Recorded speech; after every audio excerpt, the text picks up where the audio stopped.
Greetings, everyone. I see the first comments. Very nice to see you from Carpathian. Super, Vinnytsia. We'll be waiting a little bit more for other people to join us.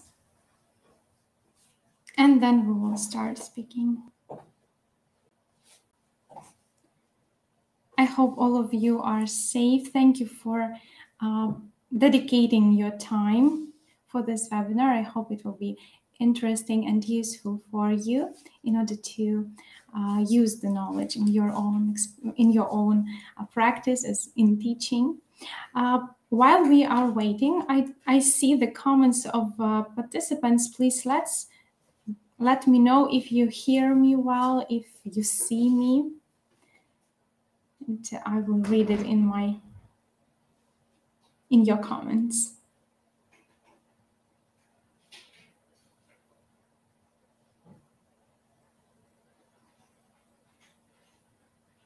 Valentina wrote, good, peaceful day. Yeah, I also hope that you all are in the safe places and there is the peaceful time and we can speak with you in that atmosphere.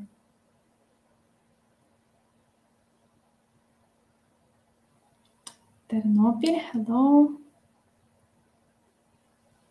Okay. Taras wrote that everything is okay. Thank you very much. It's important for me to see that.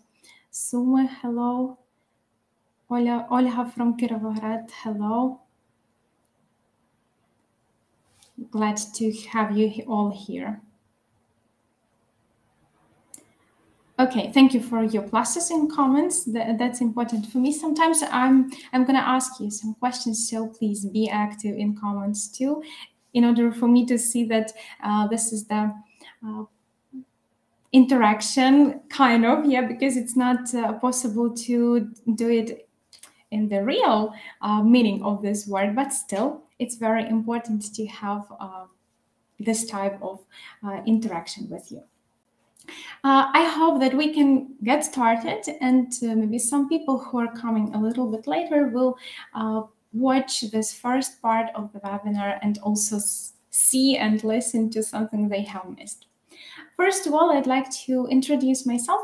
My name is Yulia Bodnar and I've been teaching English for 6 years already. 4 of them I've been working in Ukrainian English school for kids and teenagers, Green Country English School, and there currently I'm working as a senior teacher there, also as a methodologist and presenter of trainings for younger teachers, and also like an editor of the platform, the new platform of Talking Cloud and Green Country School.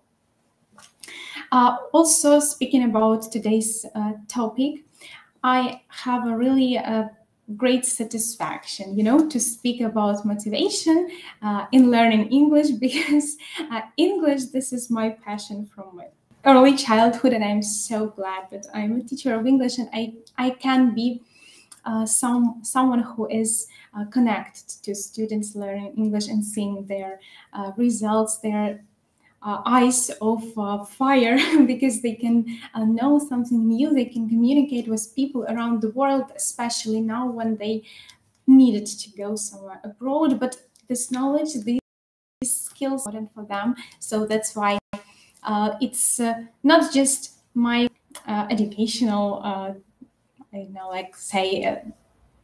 task to speak about it, but I really love it, love English, love children and working with them, and also motivation.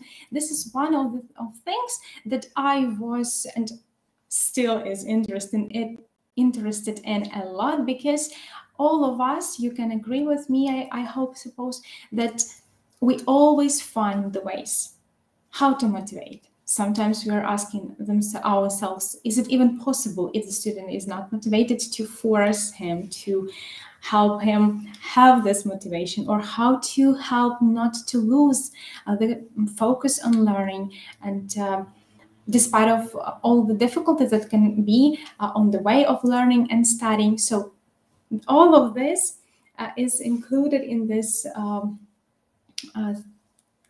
term, yes, motivation. So that's why today we are speaking about motivation in learning at English lessons in a new Ukrainian school. Before the real start, I also would like to say that last month, from the end of the May and in the beginning of June, I was a participant of a great learning course from also Ukrainian team of Kontora P. Maybe someone has heard about them. And they also led this course of motivation, and especially based on ARCS model, about what we are going to speak today. And so I'm very happy to share some knowledge and experience that I have gained there. And of course, there is not possible to tell you about all the details of that in 1 hour and 30 minutes, but I tried to make it shorten a little bit, and also to try to focus on the main things, and especially on the practical side of this model and its implementation at the lessons and in our teaching experience, in our teaching activity. So let's get started. First of all, I go back to your comments, and I would like to ask you one question. If you, simple one, you can put plus or minus. Do you think that it is possible to motivate students who are not interested in learning English? We're speaking about English today, yeah? Is it possible? Or can we only help them maintain it if it already exists?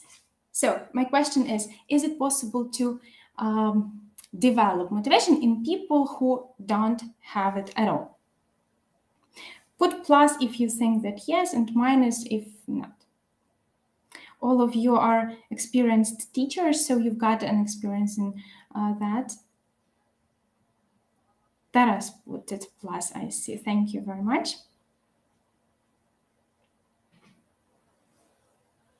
Who else thinks that it can be possible? Or will we just speak today about something that we can just maintain? Okay, all of the comments I just see are pluses. Whew, super. Then we are on the one way with you today. Yes.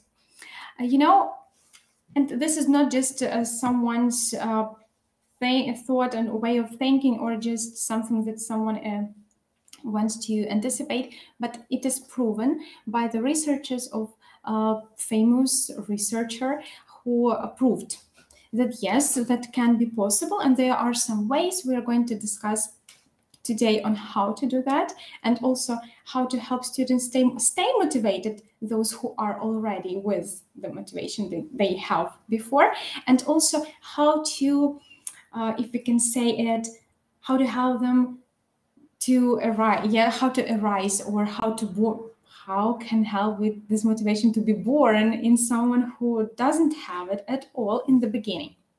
But first of all, let's pay our attention on some concepts, main concepts.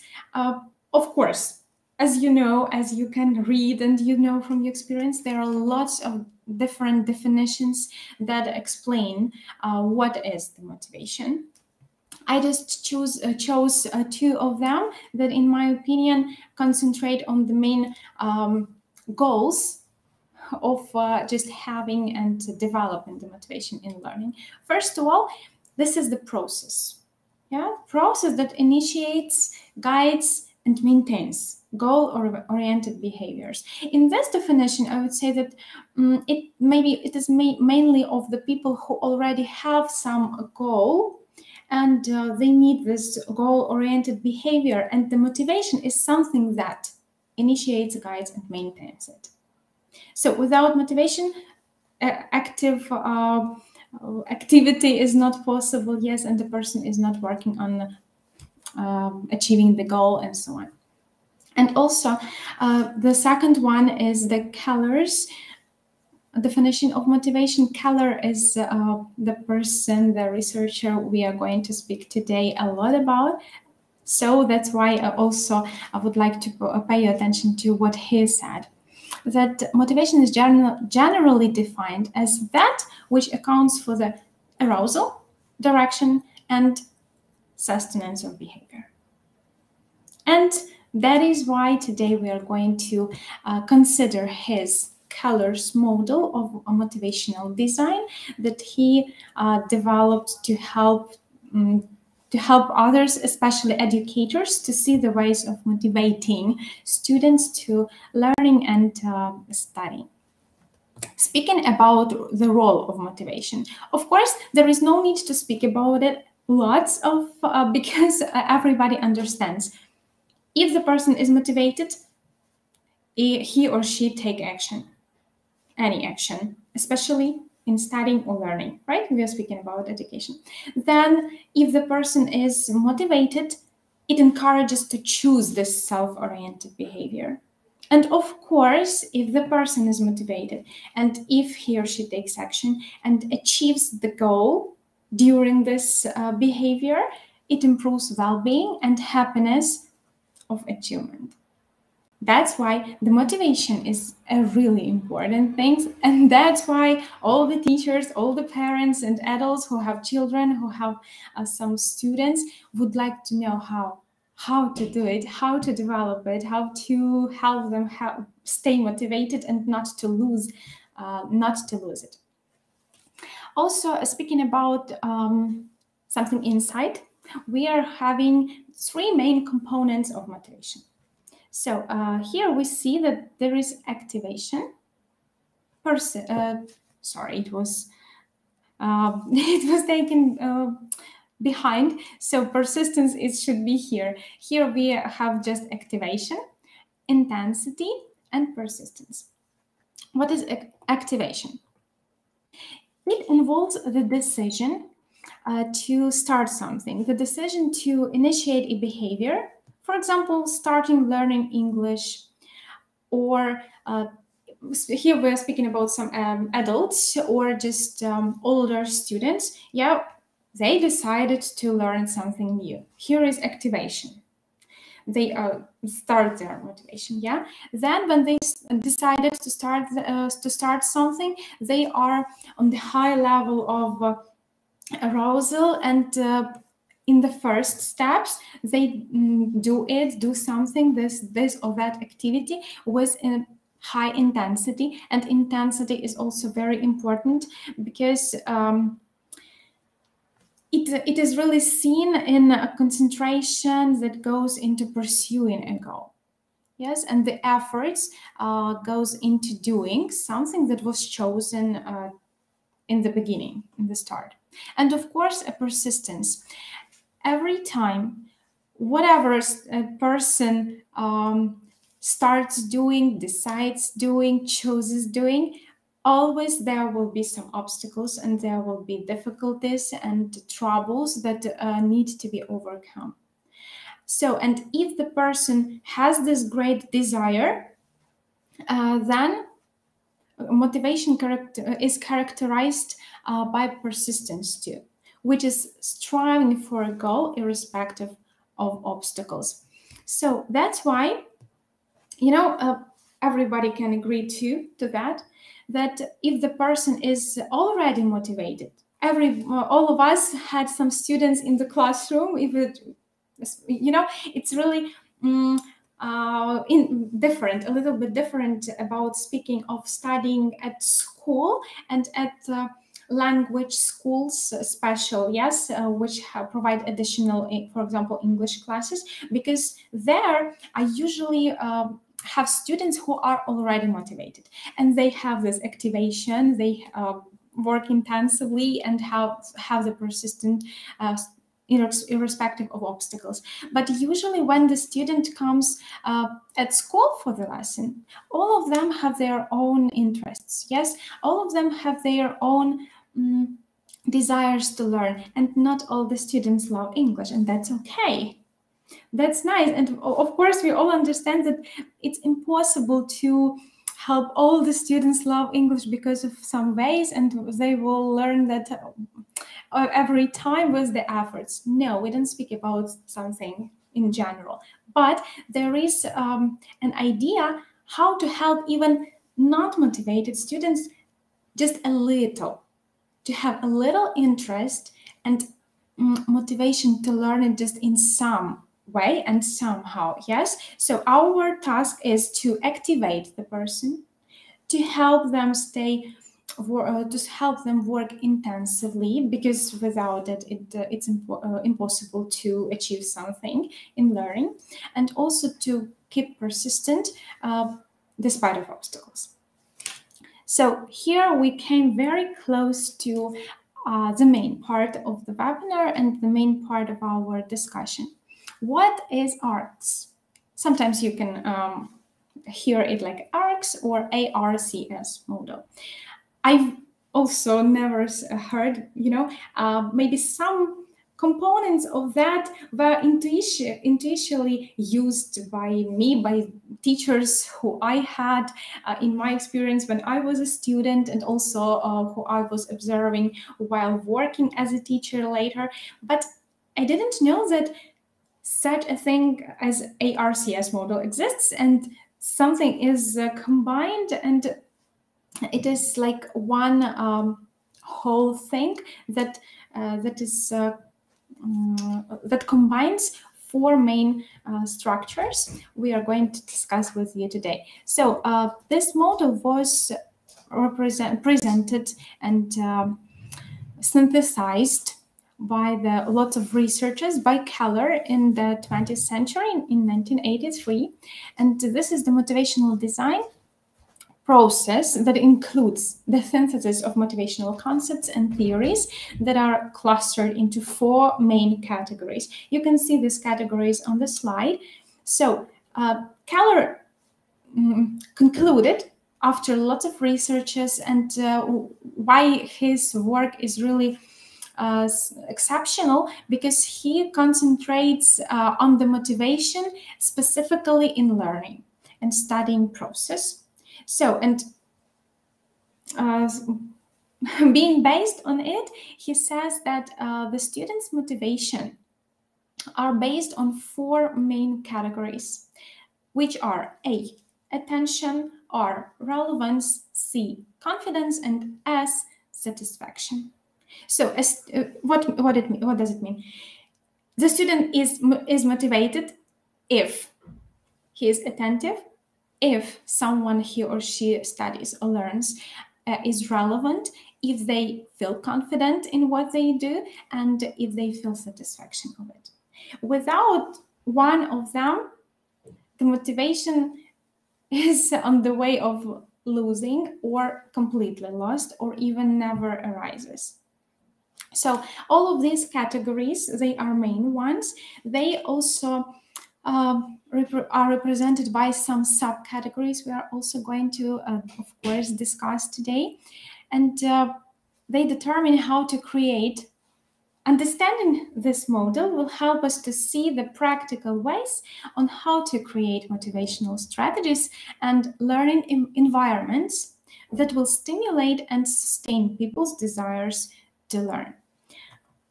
I go back to you. Please, let's also use maybe one. Hello, people who have just joined. I'm happy to see you. Also in chat, can you please type if you have already heard or learned about IRCS model? Just put 1, and if not, 0. It just will help me to see your background. Maybe someone who has already learned something about that will help me with some details, I suppose. Have you ever heard about that? Kelleher and his motivational design of ARCS.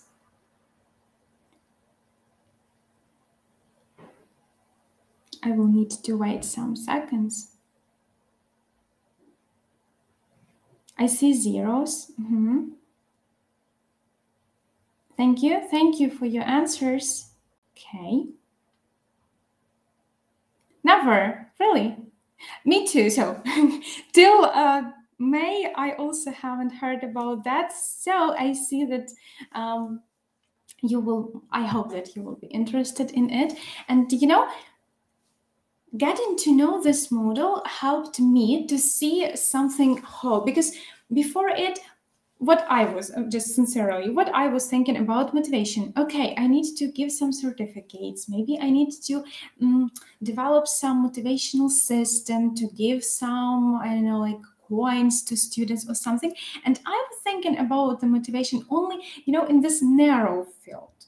Yeah, like some awards. If the person has an award, he or she is motivated. Of course, there were some other things, but they were not in order in my head, and it was hard to see how it works as a whole thing. And only with the help of this model now, I can see how to implement this element or this element and how they are combined, how they are connected to each other. So, and today we are speaking about that, and I hope that it will be also interesting for you. What I would like to share on this course of motivation that I was taking part in, there were some experiments provided and illustrated, which show some categories that are and their influence on the motivation, and also I will mention some of them today in my speech. So let's start with the first category, which is attention. So what do you first think when you hear the word attention? Maybe a sound, or something like a flash, yeah, or some, I don't know, bright color, and so on. Yes, and all of this can catch attention of the students, but for how long? This type of attention works for a short time, and it can be not for a long time. And when students are get used to it, they are not attentive anymore. Speaking about attention in the ARCS model, we will tell a little bit more deeply. What can it be? It includes these, I would say, momental attention grabbers, yes, but not only.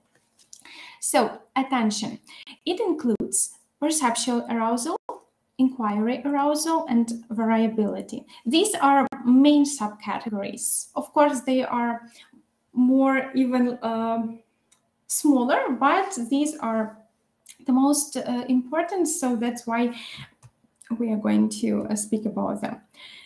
First of all, what is arousal? Yeah, students are attentive when they have their arousal in the high level. What level of it we will speak a little bit later, but if they have the arousal, if there is not, they are bored, they are not interested, and they will not study, they will not learn. It's not for them. Yes, so we need to think how to keep the students' attention, and that's why we are going to consider it. So first of all, perceptual arousal. It can be it's like when we capture their attention by using some elements of surprise. And we don't speak about one moment at one lesson. Okay, attention will be considered like something that is catched on one lesson, separate lesson, or at the whole course. How? A little bit later, but just remember that perceptual arousal means surprised moments and something unexpected. Inquiry arousal, it's the stimulation of students' curiosity. Okay, so curiosity. And variability, we need to vary. during teaching, we need to vary lots of things. Our tone, our speed of our voice, our speed of speaking, vary the tasks we are giving, vary the ways of presenting the material, of giving the feedback, and so on. So variability. So the main thing in variability concept is to avoid monotony. Only when the monotony exists, no attention at all. Yes? So now I'd like to speak a little bit more about the arousal. And here is such a thing as this. Also something, a type of research. I'm not a biologist, and it's hard for me to speak, and not a psychologist. So sometimes it's hard to speak about something like that. But this law of Yerkes-Dodson, law of optimal performance, it's really understandable and not hard to get. So we can see from this diagram, that the performance of the students depends on the stimulation level, which can be, which is moving from the low to the high, and also can go down very quickly. So, and this law states that moderate levels of arousal lead to optimal performance. At this field, yes, when the arousal is low, students are bored and tired, and studying process doesn't work well. Only if they are at that field of arousal, they are focused and engaged, and they can achieve the goals. They stay motivated, they stay attentive. Yes, because here speaking about arousal, we say mostly about attention. They are attentive by something, and it stimulates their brain work, their activity, and their desire to achieve something. But if it is very high, this arousal is very high, it leads to lack of performance because students are stressed and restless. To illustrate, I found the word. To illustrate it, I was very interested in one of the experiments that has been taken, and to illustrate the work of it. Some people were proposed to do a type of task for some material award. And of course, people were interested. Yes, their attention were held, and because they had some material award, they were stimulated to do this task, to find the solution, and so on. And you know what? What was the experiment about? In some time, they were offered higher award of money. Yeah, okay, so some amount of money. They were proposed more. The same task, but more, and more, and more. And when this level was very high, they started stressing, and they were seeing that, okay, I can do this task, but wow, this is so high level of money. Maybe I cannot do it. So it was too much. They were stimulated, but too much. That's why they were stressed, and their performance was very low. How can we use it in the teaching, and how can it be implemented at the lessons? For example, during the lessons, that's very important to remember about the difficulty of the tasks. Maybe you also have noticed that when the task is too easy, students are bored. They don't want to work. They can do it very easily and fast, and they are not interested. And even they can start playing games on their phones, because why to do it? But if they see some level of difficulty, it interests them, and they start working. They start solving the problems. Maybe they are working in this in groups or in pairs. Yes, they are discussing something and so on. But only in the moment when the task is too difficult, they lose their attention, they lose their motivation, and they don't want to do, they want to do nothing. Yeah. So what is our, only on this point, speaking about attention, to keep their to keep students attentive, we need to think of the difficulty of the task, looking at the level of our students, and because not everything that our lesson plans or propose, yes, is appropriate for them.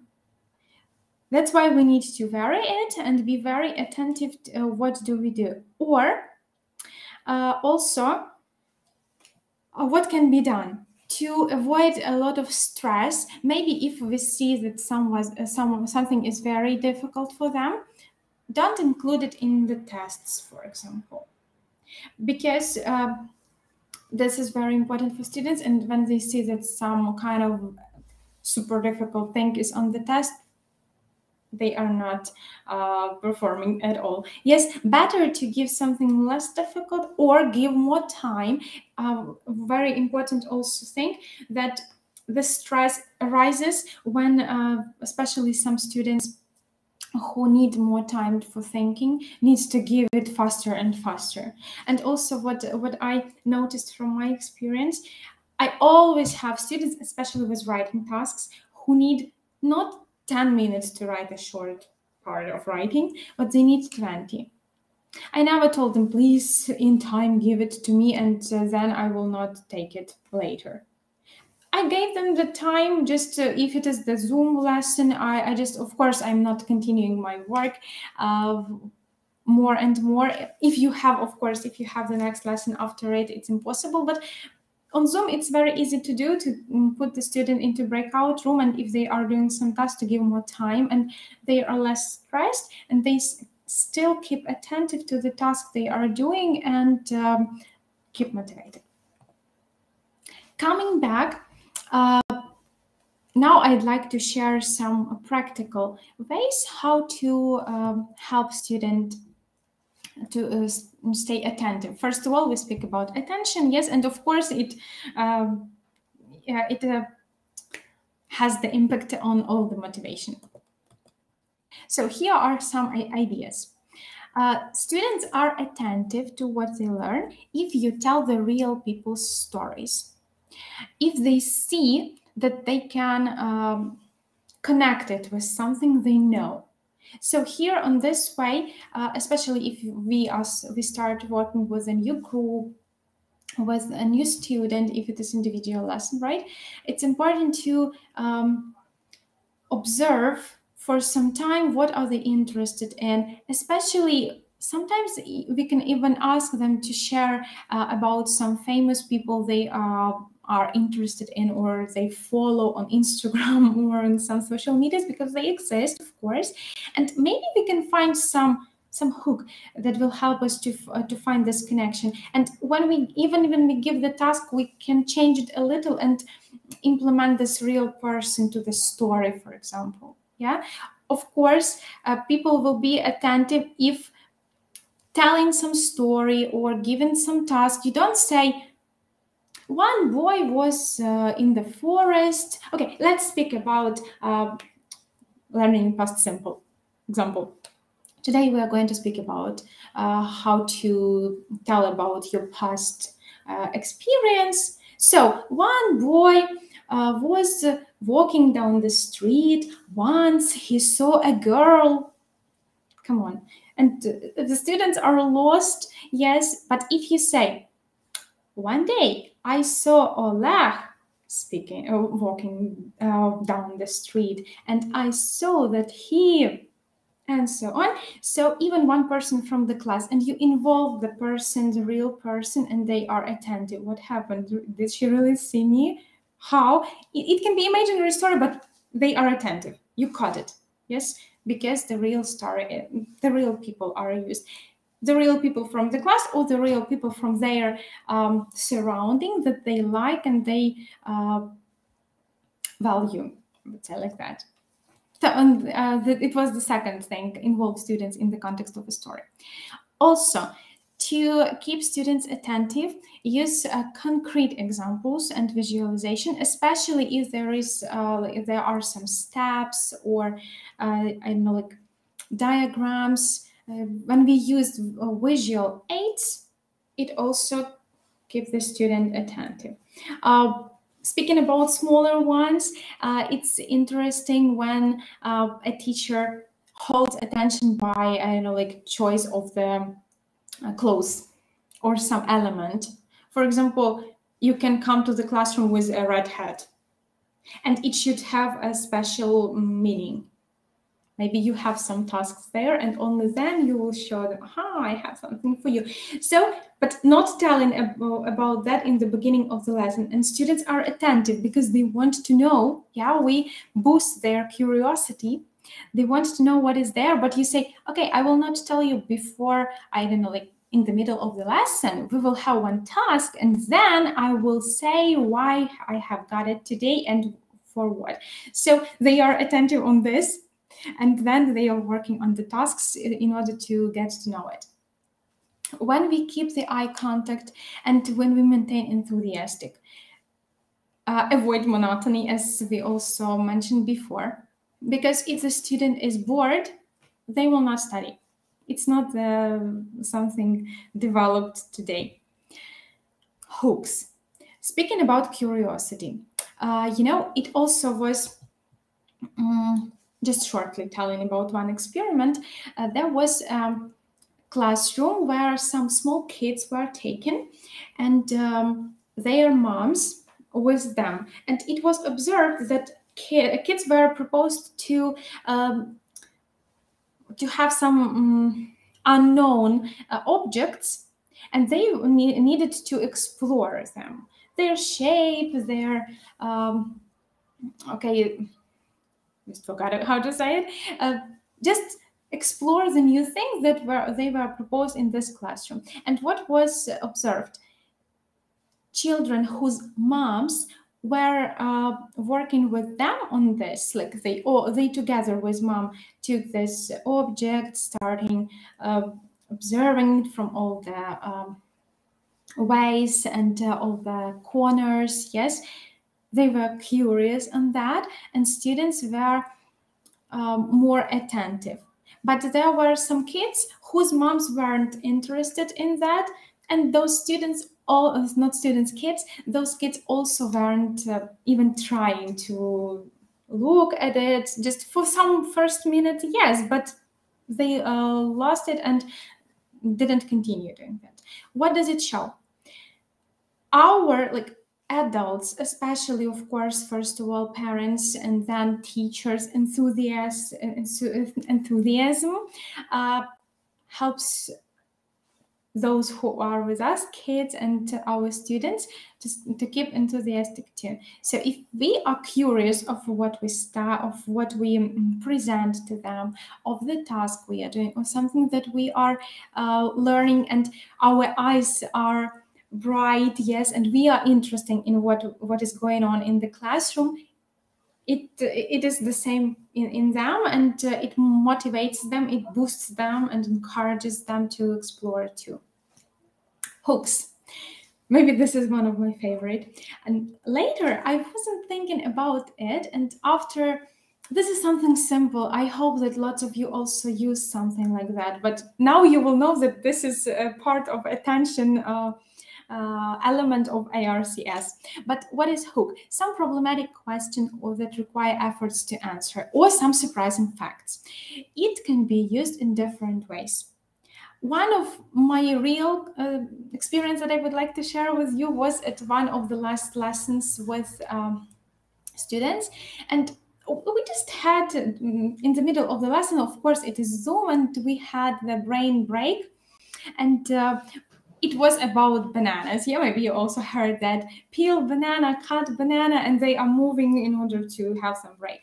And I saw that they were a little bit tired, I suppose, and their attention was a little bit lost. What I asked them, do you know what is the phrase "go banana"? Go banana, yeah? Simple thing. I just asked the question, and okay. And they say, no, we don't. Okay, so, and they said, what is that? And I said, okay, I will tell you in the end of the lesson. And it was like something during the conversation, we moved to the next tasks, doing that. And do you know what I noticed? I even didn't expect, really. I wanted this effect, but frankly speaking, in the end, I even maybe for some seconds forgot about this go banana. And one of the girls said, I said, what is homework? Yes, in the end of the lesson, say goodbye. And she says, no, please don't close the conference. What is the go banana? And her brother, who they were from one Zoom window, he was sitting with her and said, I've searched this on Google and it means to go crazy. So students were boosted. Yes, their attention was kept because, okay, I want to know. She didn't tell me. This is a surprise. This is something I didn't know before. So we boost their curiosity, and they are concentrated not only on this because they want to know it, but also on the tasks, because I promised that I will tell them in the end of the lesson. But please don't forget to tell, because they will they can be very sad, as this girl who reminded me. And it can be something different. Just if you speak about English, it can be some, because we have lots of idioms or something that has more meanings, like what is raining cats and dogs, for example. Yeah, of course, some higher levels will know what is that, but smaller kids also will be interested or something like that. And also these problematic questions and facts need to be close to their interests and close to what they like. So you are observing them, and out of this, you'll try to find something that can interest them. Or the person likes some sportsman, find some facts about it in English and tell, did you know that once at his life he like achieved this or that, or something like that? Just an example. Yeah. Also, to keep students attentive, they need to be active, and we can organize it and achieve it by organizing lots of group discussions. Avoid open class speaking as much as possible. Variability, it's about changing the types of material. It should be different, and English gives us this opportunity because, of course, by learning the language, we use videos, we use texts, audios. Just if we see that we have, for example, lots of texts to read, maybe let's try to change it with the audio, or if they are also true or false task after reading and listening, as it's usually in the books, try to also vary the way of it. For example, let students clap and stomp feet when they have true or false. Or if you are in the classroom offline, I hope very close, yes, we will have this possibility to come back to our classrooms. They can run, they can jump, like true to one side of the room, false to the other side of the room, and so on and so forth. Or just show some gestures, or like thumbs up or cross, and so on. Of course, change the tone, speed, and of your voice. I also noticed that when I start speaking like silently, very silently, there, what are you saying? Change it, because it also holds attention. If this is the monotony, the boredom comes. Avoid. And of course, the positive and safe atmosphere is important for students to stay attentive. Okay, we finished with attention. I go back to you in your comments, please. 1, 2, 3, look at me. Yes, thank you, Helena. You also helped with that. It's also attention grabber. Yes, I go to you in your comments, please. Let's put 10 if you learned something new from what I said about attention. 10. If you had something new about the attention.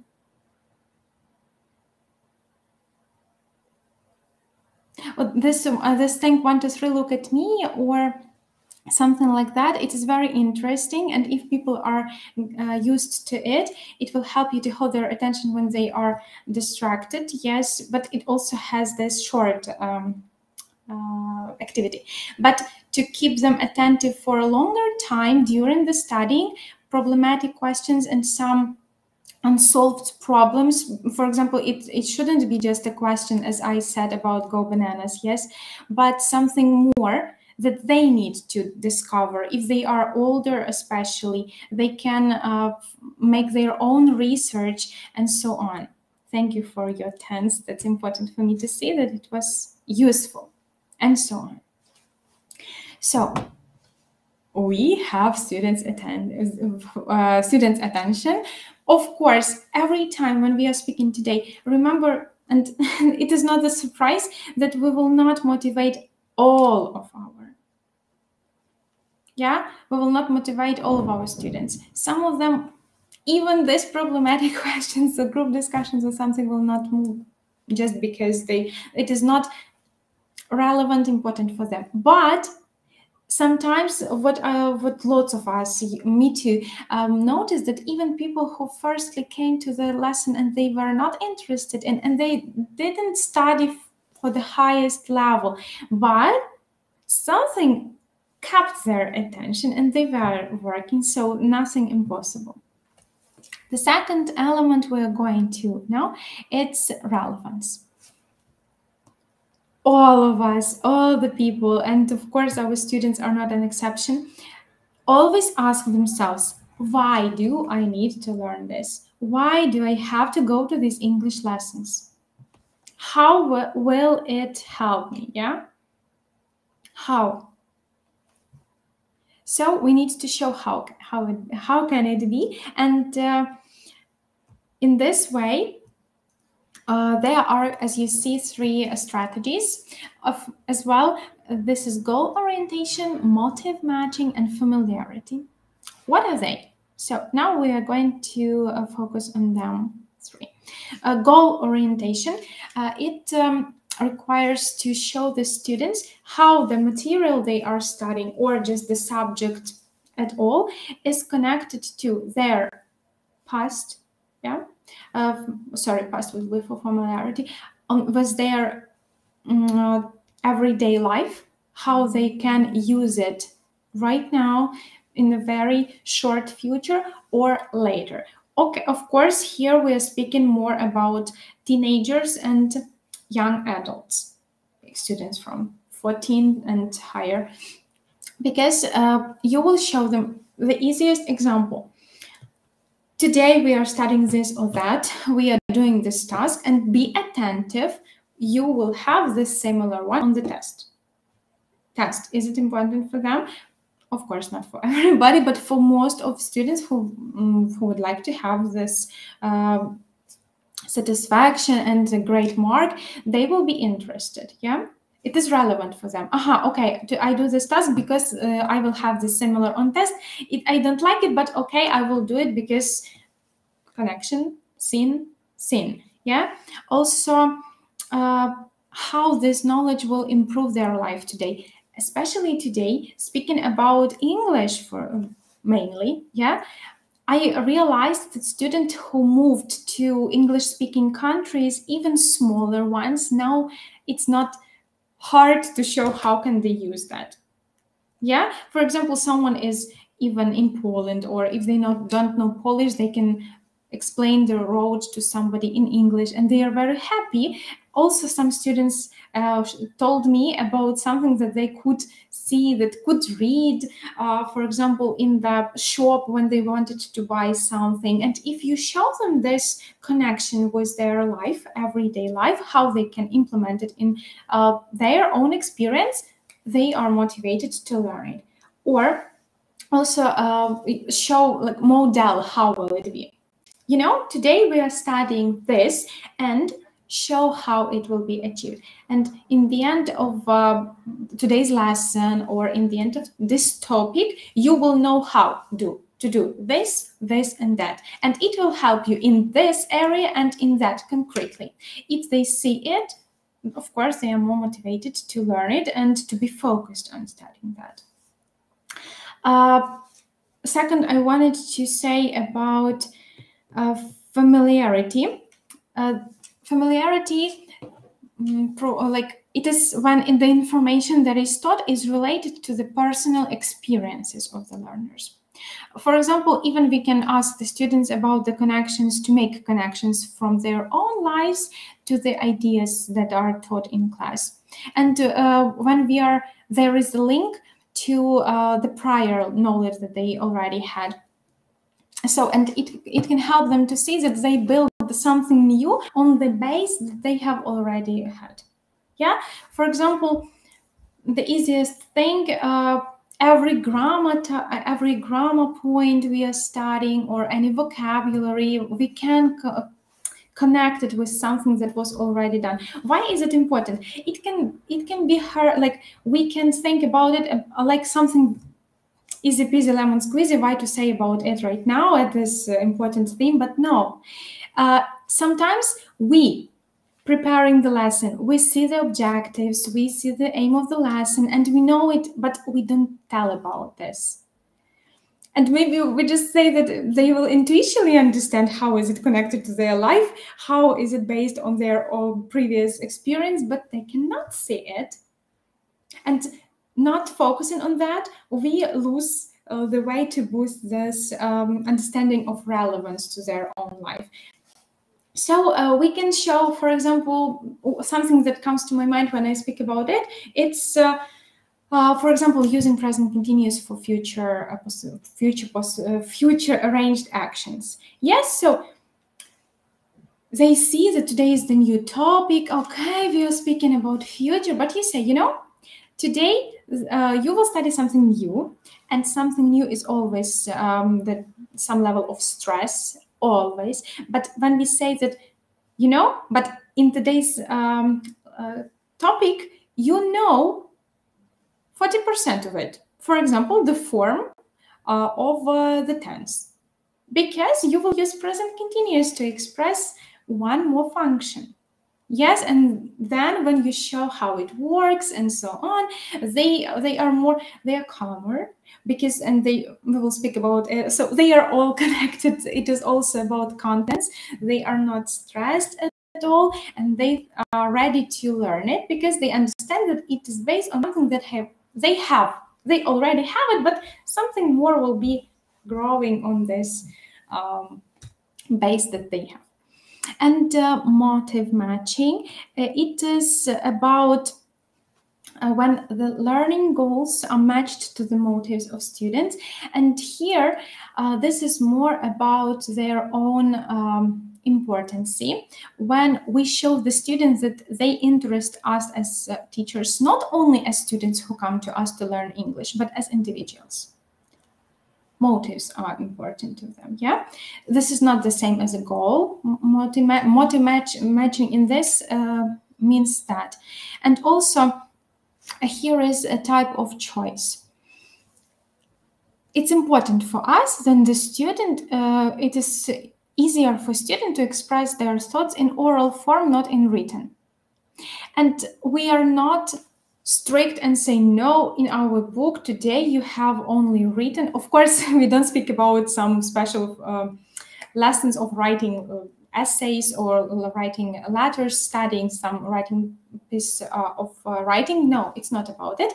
I speak about something which includes some tasks doing, and it can be presented by oral or written form, or it can be done individually or in groups or in pairs. Of course, we always have something prepared before, but if we are close to the motives of the students, to their personality, and they feel that you take it into the consideration, it also helps us to show them that it is relevant to them.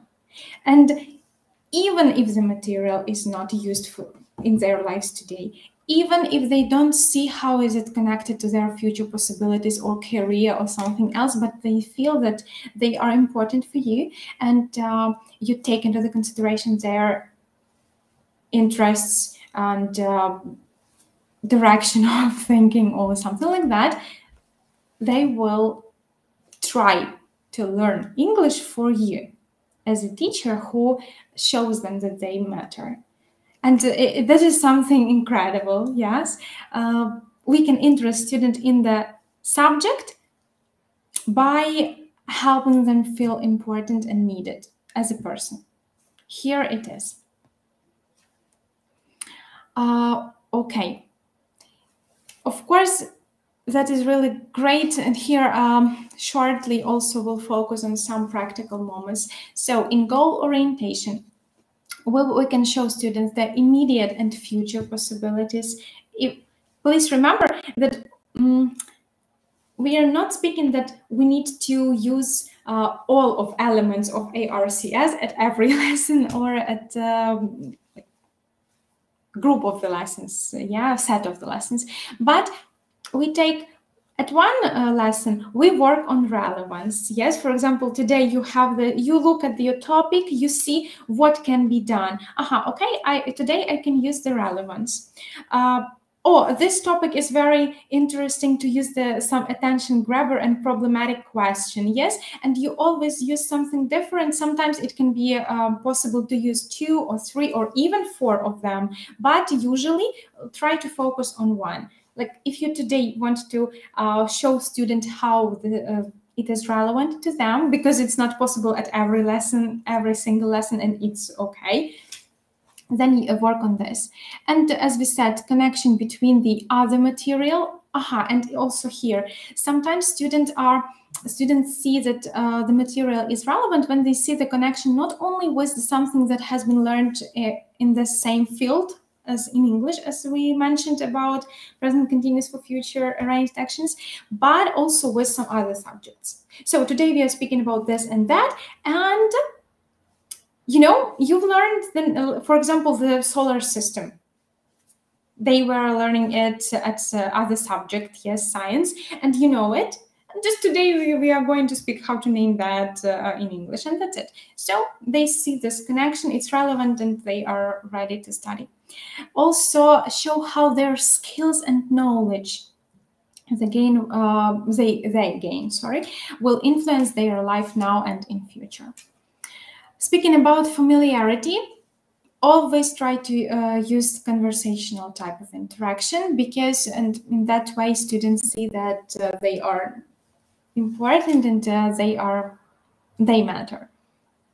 Also here, as from attention, show the examples of real people who had struggles in learning the same subject, but became successful. It also can boost their belief that they can do it too. Always demonstrate the connection between their experience that they had before and visualize the process of achieving success. And also the last one, the motive matching, convince their value and importance as individuals, give them that choice of using tasks, a way of completing the task or presenting it, some quotations or citations of famous people about the relevance of a subject, because sometimes we can find some of that, and encourage deeper research of a topic with the help of some unsolved problems and fascinating facts or puzzles. It's also, as you can see, very similar to attention, but in this relevance, if we give them the possibility to take this deeper research, it is relevant to something that they are interested in and something that is important for them as individuals. Next one, confidence. Students are motivated if they are confident, but in what ways? Here we also have 3, as you can see. Every time we've got 3 subtopics, subcategories, if we could say that. And here we speak about learning requirements, success opportunities, and personal responsibility. Speaking more detailed about that, what are about learning requirements? Learning goals and criteria of assessment are clearly outlined, so the students know what to expect. How it looks. Yes, students are confident when they clearly understand what is expected of them. That's why in the beginning of studying at the beginning of the course, like the topic, not topic, but yeah, some topic that includes some lessons, we clearly say what do we expect from them. We are learning this, that. This is the most important thing. Pay attention. It will be on the test. Type of motivation to pay more attention on some main concepts, and also how it will be assessed. Even some teachers at school do that to show the students that how many points can you get for this project, for the individual work, and even create some table on Excel or somewhere else per PowerPoint, up to you, but to show the students what do they need to do, and they feel confident. They are calm, they are studying, and they know what is expected. Also, success opportunities. Students need to see that here is one thing that was presented like the locus of control. Locus of control, students need to understand and see clearly that they can control, like it can be, okay, a little bit about this locus. It can be external and internal. Sometimes students who are not really confident, they are more they are characterized by the quality of explaining that something was not done or not achieved because of that. I have 8 at English today because the teacher, or because my partner didn't give me the possibility, or because I didn't have enough time. It shows that this locus of control of the student is external. But student with internal locus of control will say, okay, today I have 8 because yesterday I didn't learn all the words, I didn't do this task, that task, okay, next time I will do it better. But of course, it's important to help the students to develop this internal locus of control, and it can be done if we help students to set the realistic goals. Not all of them will have the highest results, and it needs to be also explained that you can do this and that, and to see their success opportunities. There is also one thing as learned helplessness. This is such a phenomenon, learned helplessness, when the individual thinks, tried doing something for lots of time. We don't speak just about students, but about ourselves too, as someone who have learned something. If we tried sometimes and always failure, and after some failures, shoulder down, yeah, and the student think, no, I will never study that. I will never understand these tenses of English. And in this way, even if you are like, keep trying, I believe in you, you will do it, it will not help. Success opportunities. We need to show the student how their effort is connected to success.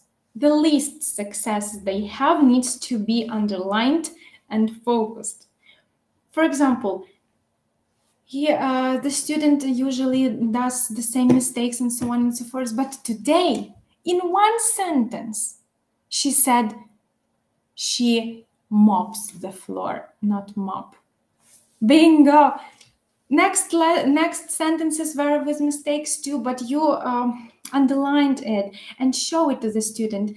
Give this constructive feedback and show, because sometimes teachers are giving feedback only on mistakes, delayed error correction on the presentation. They are writing all the incorrect sentences student made and say, okay, let's correct it together. That works. Of course, it's important. We cannot work without that. But focusing on success will help the students to overcome this phenomena of this learned helplessness. You know, I see that maybe yesterday you were working on your self-study or homework. Yes, yes. Today, look, this is a sentence that I noticed from your speech. You used S after she. Good job. Why? Because now you understand it better. So please keep going. And if you concretely emphasize what was done well, it's just primitive example, but something that student will see that there is connection. Aha, I put the effort and I see even the small but result, and I stay confident that I can do it. And also what can be very easy and some like primitive but very important, there is even such thing and effect of Pygmalion effect. It was also learned, and it works with the smallest children very well. And it was also proved that if the teacher believes in the student and repeatedly emphasizes on that, it helps students to perform better.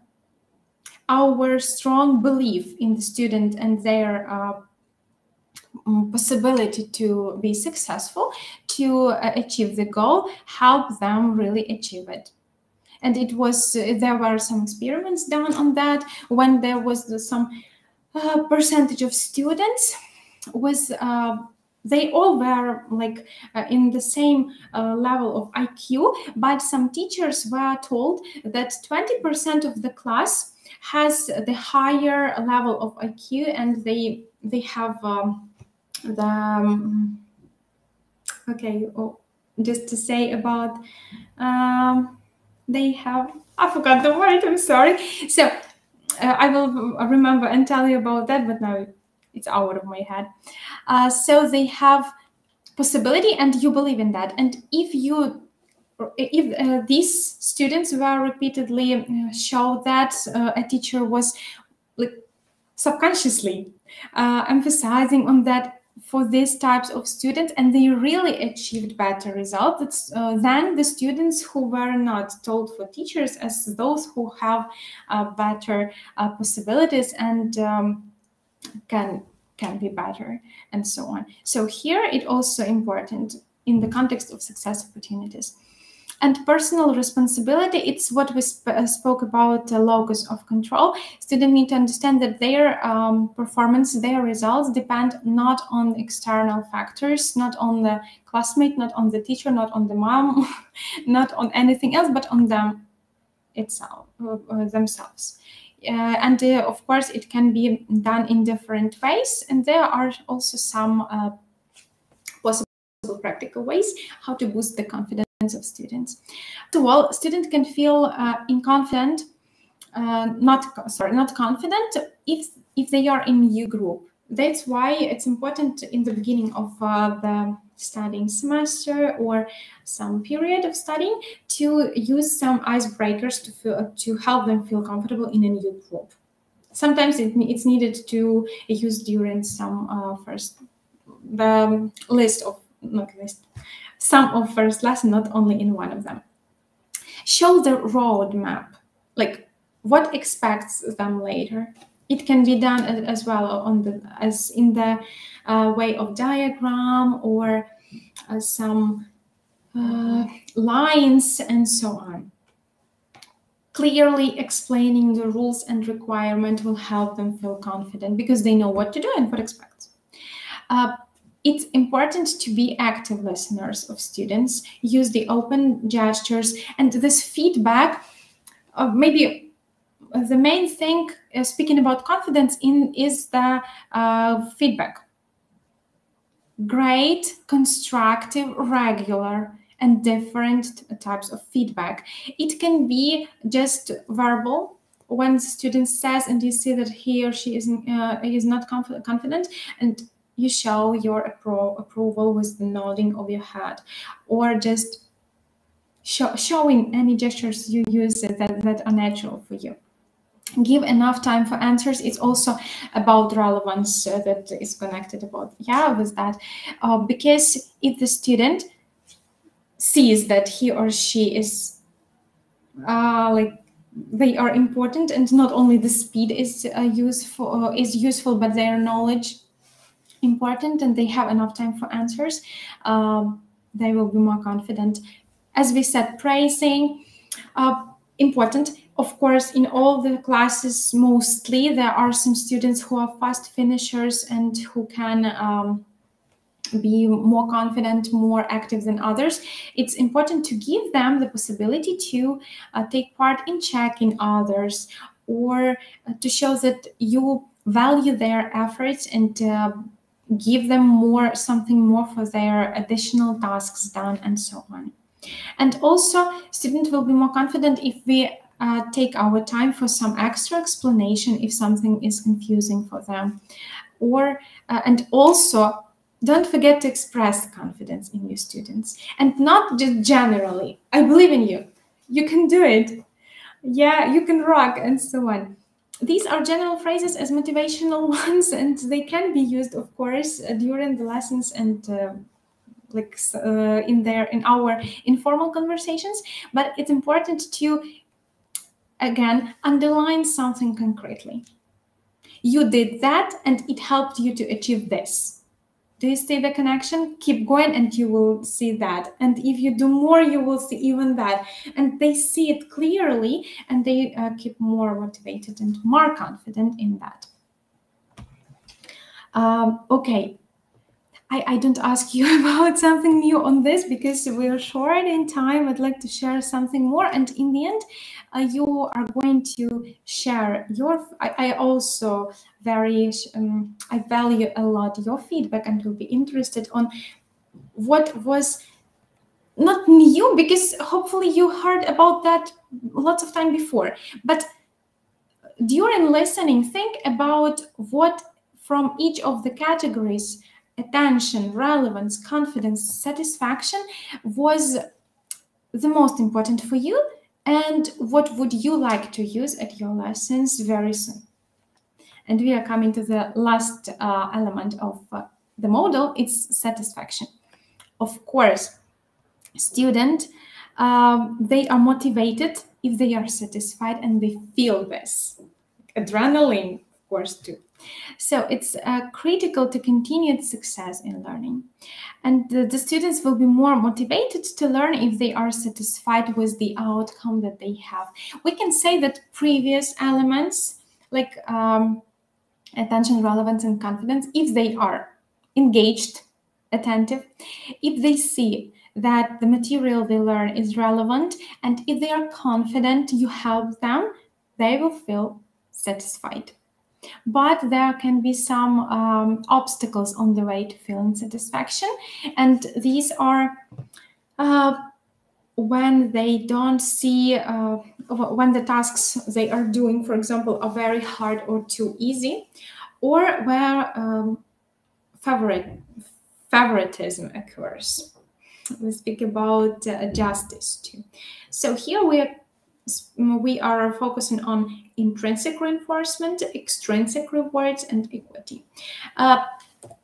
Speaking about, just motivation, we need to understand that there is extrinsic one and intrinsic one as well. So extrinsic one, we speak about extrinsic rewards. It is something that I mentioned in the beginning. When the students know that if they study, they will give certificate. If they study well, they will have the trip to the mountains. They have some expectation for receiving something, and this is extrinsic reward. Why it is not usually working? Because if we take this extrinsic component, there is no motivation. I don't have something in the end. I don't study. So educators' goal is to help students to develop this intrinsic reinforcement, desire to learn, by using some extrinsic things. So how it works? In the beginning, especially if we see that there is no motivation, this is great to have some rewards, some awards to the students, give them some surprising, especially unexpected gifts, because if they don't expect and you give them something, they of course are motivated. But in the way of studying, of the process of studying, we strive to help them develop this intrinsic motives. When the activity itself interests them, and there will be a point when there is no need, they will take, okay, it's like something additional, but I'm interested in the process. And when I was observing it, I'm teaching for 4 years in Green Country, and I will tell you a little about our motivation system later. But in one moment, I realized that there were students who were really studying for having this outside rewards, yes, and in 3 years, they became older. And I saw, and they say, okay, today you have this amount of your reward. And they say, okay, but I like this thing, I like this task. And today I learned and I understood that here it is. Now the student is interested in the material, in the subject. And this reward is important, of course, but now she or he works not for it, not for the sake of it, but for the sake of activity itself. So this is our goal. So in this way, how to help students stay satisfied in the way of studying? Let them demonstrate results as soon as possible, all the time, especially if they had some task for homework. Give them this possibility to demonstrate it in different ways. Of course, sometimes they cannot have some demonstrations for a long time, and not all, but in groups, in pairs. But they need to see that I did something and my outcome is valued, and I'm happy. Our verbal support as well, positive comments on performance, very important. To help them stay satisfied, also prepare for some possible risks and traps on the way to success, and show the areas of additional researches in the topic. Gamification, very important thing, especially for younger ones. If we use the games, they have this adrenaline of process, and they feel the satisfaction. Unexpected way of extrinsic arsenal of rewards. And what I said, the more competent student become, use less extrinsic motivation. Give them possibilities to feel this intrinsic force to study, to learn something new when they see how they can implement it in their own life. And some award system as the extrinsic one. So here we are with the model. Also, sorry, satisfaction is about justice. They need to understand what are the expectations for them. Here need to be the clear system of assessment, and if you have it, it avoids this favoritism in the class when students say, okay, she always has the highest points because the teacher loves her. That's hard to avoid it for 100%, but having the clear system of assessment, especially when we have task system, it's easier to do. This discussion of expectation before starting the new material, and teach students acknowledge and accept their variety. They will always compare themselves to others. We cannot prevent it anyway, but if we usually speak with them and say, you don't need to be equal, you don't have to have the same marks or results, but I appreciate your this and that. You are always very nice in playing Kahoot, and you are the winner, super job, you are very fast. But your student next to you usually has great writing tasks. You can Maybe you can work together and teach each other this or that. It sounds very, I would say, idealistically, but if we speak about it, usually students get it in some way, in some time, but they get, okay, I cannot work very fast, so I cannot answer the questions that fast as my student, as other students. Okay, she is usually the winner, but I see what I can do well, and my teacher realizes it, and she sees that I'm confident, I'm satisfied. In this way it works. So here is the model overall. Again, we can say that students will be motivated if we keep their attention, not for short term, but long term, using some surprising and problematic questions, and in the way of varying types of tasks, our own tone and type of teaching and methods, and so on. Aids, teaching aids.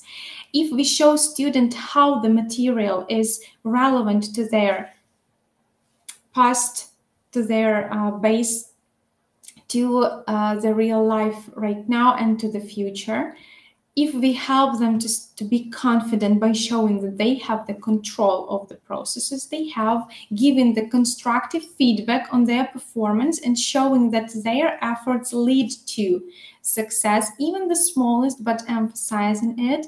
And when we show that they are responsible for their results and they can do that,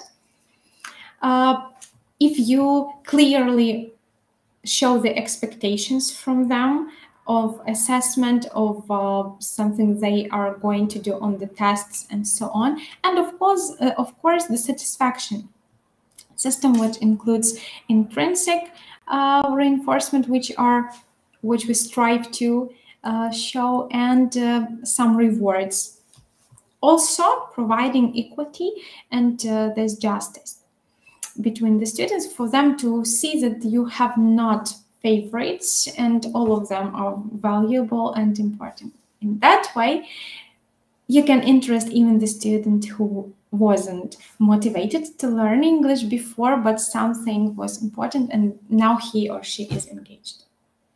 This is not the end.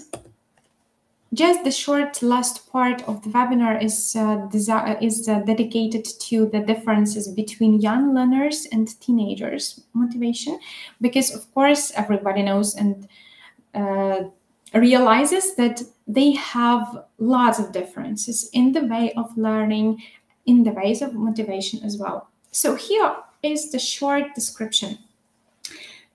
Usually young learners, I love working with them a lot, because they are motivated.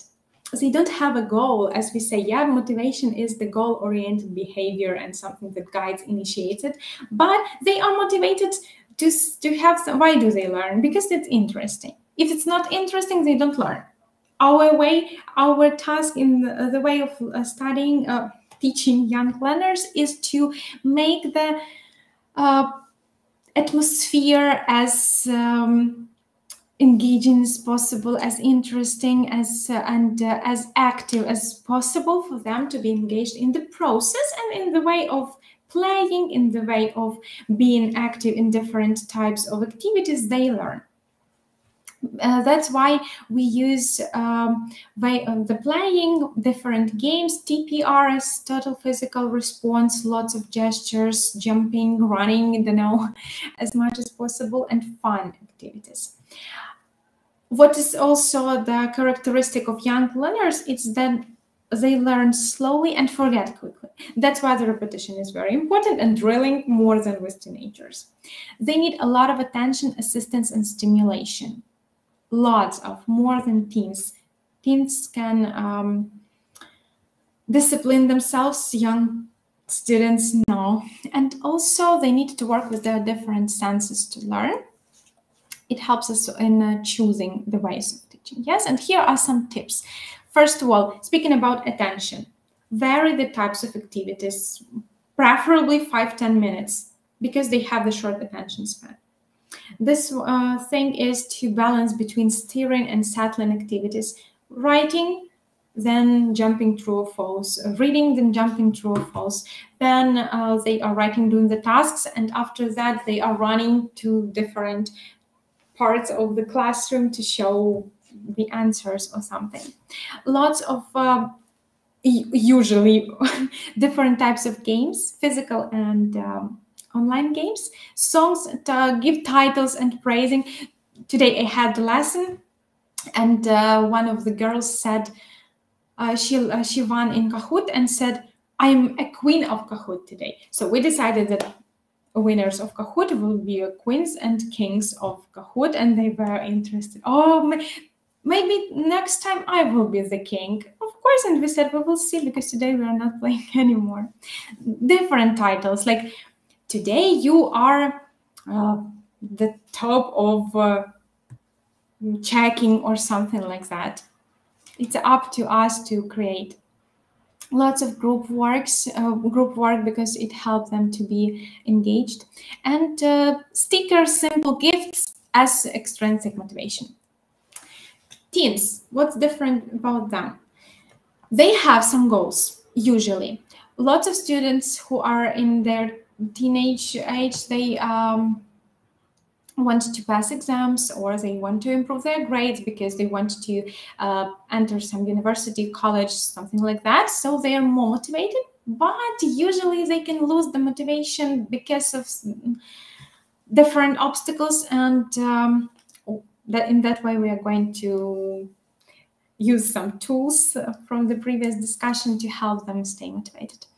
Also, they already have some learning skills, and we can show this relevance between something that they have before and how they can use it in the further learning. They are more disciplined, independent, and organized usually, and can figure out their the things on their own. That's why tips of motivation of teens are, of course, very important to ground the rules and follow them during studying. Engage in creating. They can even create games. They can create some tasks for others. They need to feel that they are important and they can do something by themselves, and that is valuable. Use personal stories. It will be more possible than with younger students, because they have usually a higher level, and they can also see some possibilities to develop. They can see themselves in the future in some way, and so on. And ability to make choices very often. When it's possible, give the choice. Do you want to write it? Write. Do you want to speak? Speak. The simplest way, but as many choices they have, as much confidence they feel, and they are motivated to learn. So you can see that these ARCS elements are really used by you as teachers in your Ukrainian school, because these concepts meet the requirements of the principles. For example, student-centered learning. Yes, what was told with you today about, for example, confidence or relevant, or student is in center.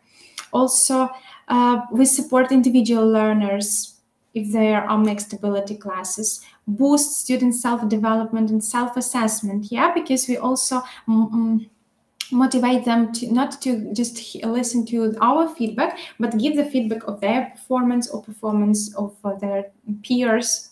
And also creating this comfortable atmosphere at our lesson, this type of environment. We create this modern educational environment. And I also promised that I will tell you shortly, we finish very shortly, but how it is implemented in using Talking Cloud platform. It is used in language schools of Green Country in Ukraine. I hope that you've heard about that school. And this is really exceptional, because this platform provides materials for teacher and students, which is interactive. You can see here that students are doing tasks online. They are checked automatically. Teacher has got own cabinet and assessment register to see the performance of their students. And also it's special because it is created based on the blended learning and flipped classroom. So students are preparing for the lessons before learning new material. So the presentation stage is learned at home, and at the lesson, 80% of it, it's dedicated for practice and production, learned what was learned at home.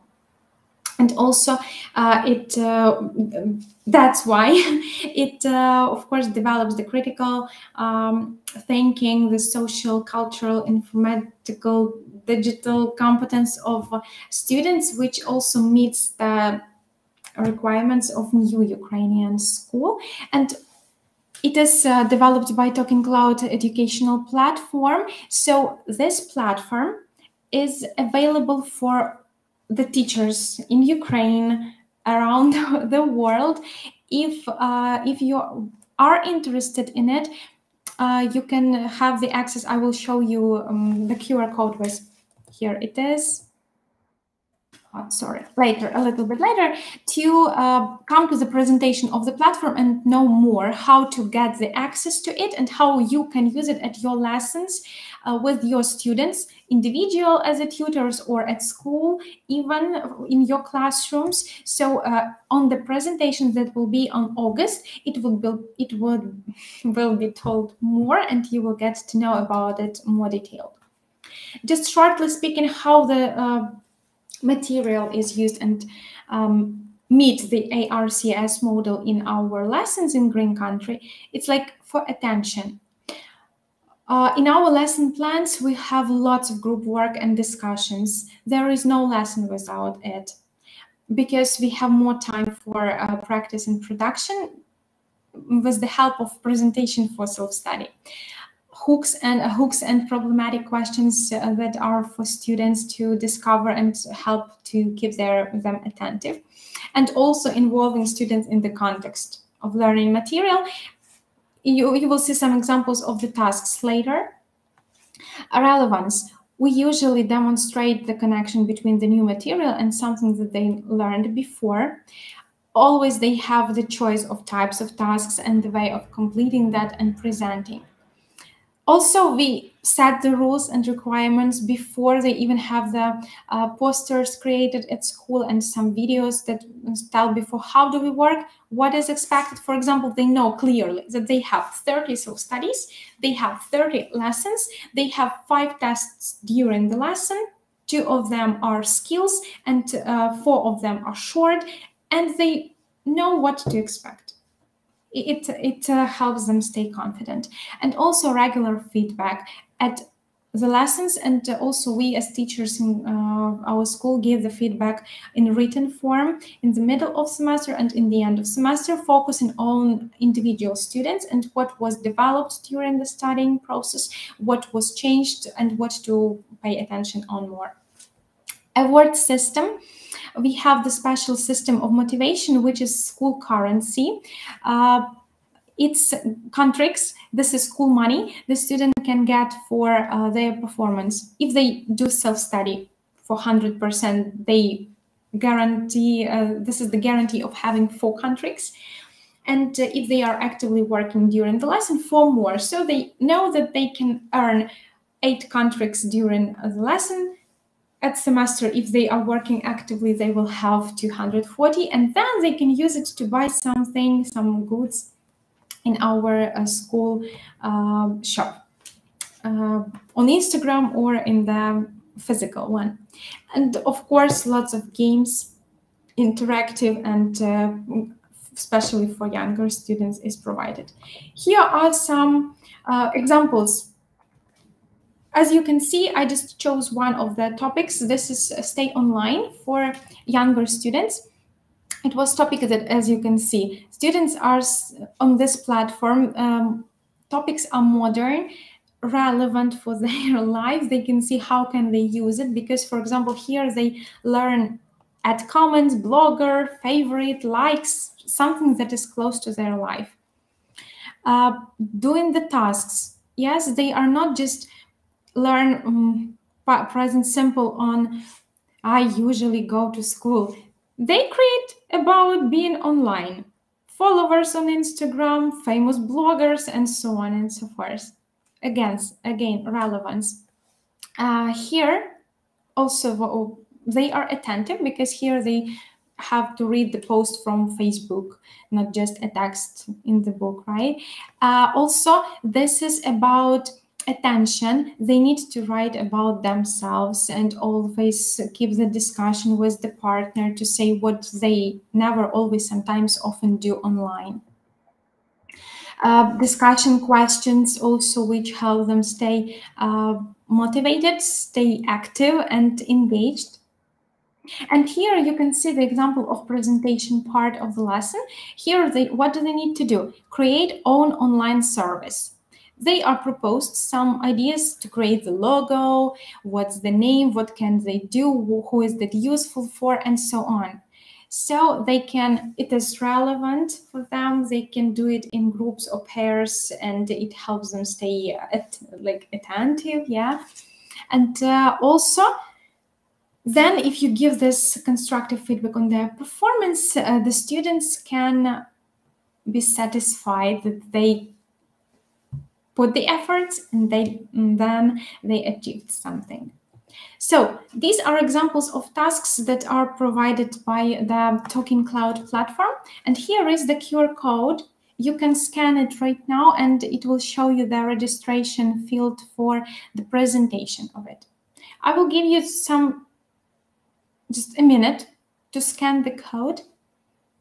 And if you are interested, if you want to know how can you use it in your own teaching at school or as an individual tutor, you can visit this presentation of the platform in August and get to know more details.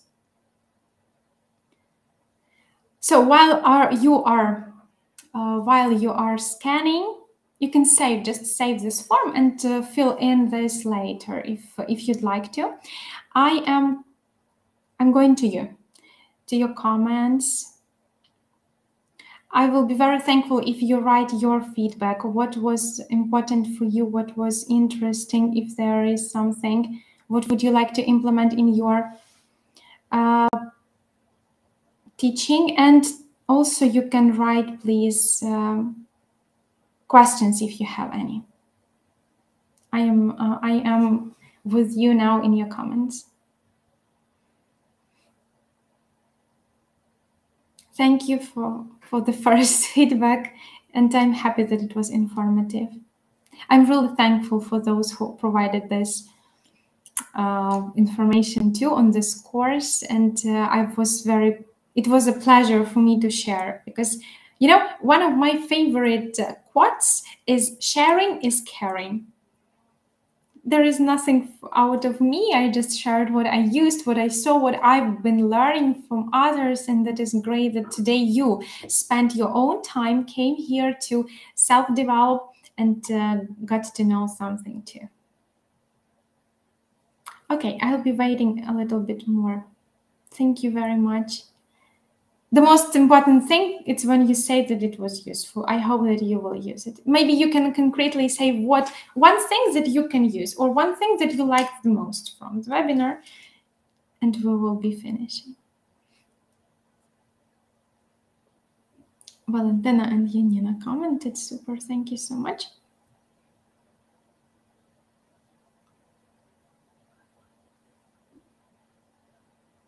Maybe you are writing more. Thank you for your attention. I will keep this slide with a QR code.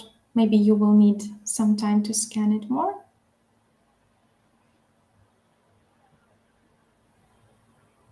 Any questions? Do you have questions to me?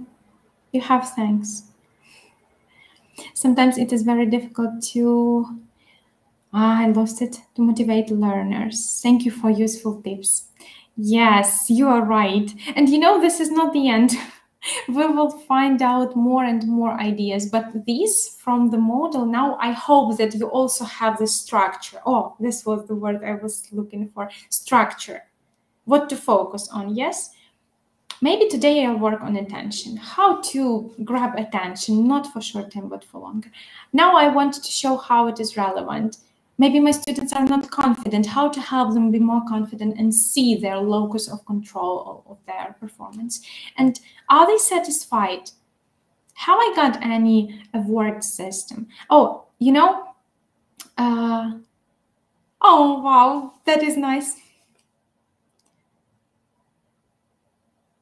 Okay, you ask me, what would you add to the ARCS model? What would I add? Maybe, you know, this is like a tool, and every worker, if you speak about any tools, they use the tools in different ways. It is a base, and I would say, well, what would I add? My personality, because you will do it differently. I will motivate my students differently. I will give this hook and you will give that hook.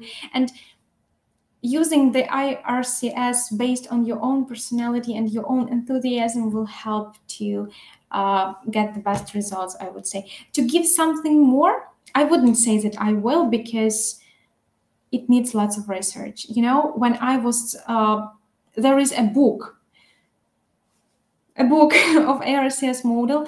I haven't read it fully yet. I just was reading some. Oh, okay. You also can see on YouTube, you can find out.